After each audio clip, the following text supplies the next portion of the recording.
Hitler, the reason that no child since World War II has been named Adolf. We need not recount Adolf Hitler's sundry crimes against humanity here, or his very uninspired paintings from his university days. Not only did he fail at conquering the world, but he failed to get into art school in Austria. And while we do not doubt that he might have considered himself an unappreciated genius artist, he might have developed a grudge against teachers. And we mean all teachers in general.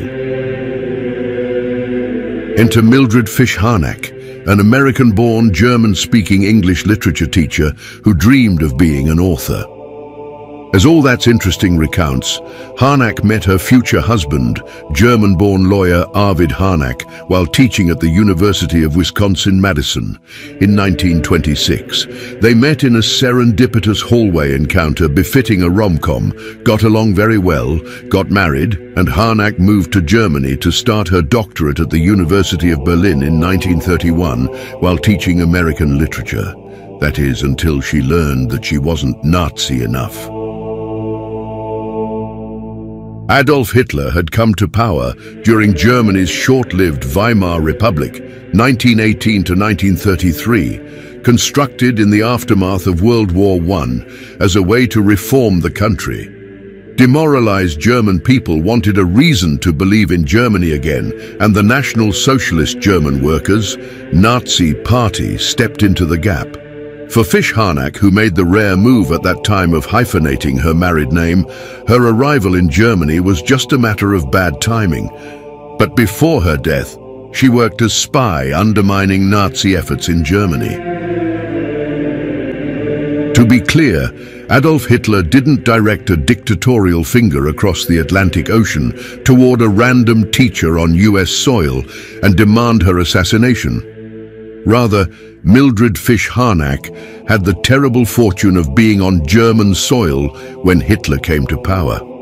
As the story goes, she was fired from her teaching job at the University of Berlin after only about a year and a half. And upon leaving, she got involved in an underground anti-Nazi resistance movement called the Red Orchestra, per the New York Times.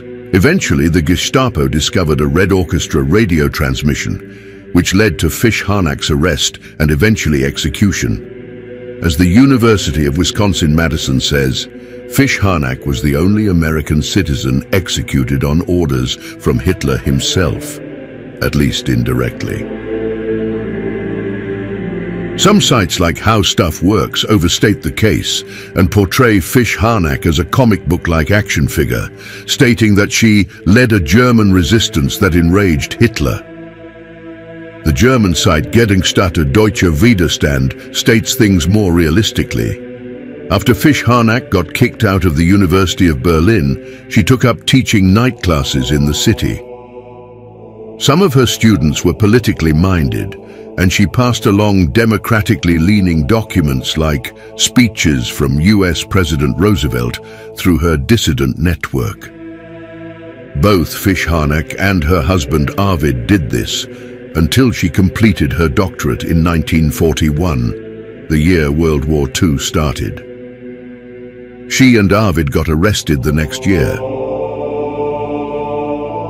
As the CBC explains, much of what we know about Mildred Fish-Harnack comes to us from her great-great-niece, Rebecca Donner, who wrote the 2021 book, All the Frequent Troubles of Our Days, the true story of the woman at the heart of the German resistance to Hitler. The CBC says that the book took form way back when Donna was 9 years old and started learning a bit about her family history, beginning with a series of height markings against the wall of her great-grandmother's house, one of which belonged to Fish-Harnack. Bit by bit, Donna learned about her great-great-aunt and her time in World War II Germany. On HistoryNet, Donna tells a complex story, resulting in the Harnacks entering German court in December 1942 along with 10 others. Luftwaffe commander Hermann Göring, aka the Bloodhound, wanted to charge them with conspiring with a Soviet spy network. This was true, even though Fish-Harnack didn't know the extent of the network, which was run by the Soviet NKVD, the People's Commissariat for Internal Affairs.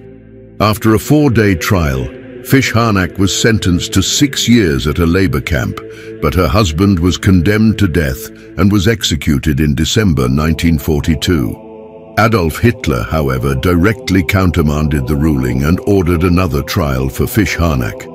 As Gedenkstätte Deutscher Widerstand continues, Fish-Harnack was tried again and this time sentenced to death.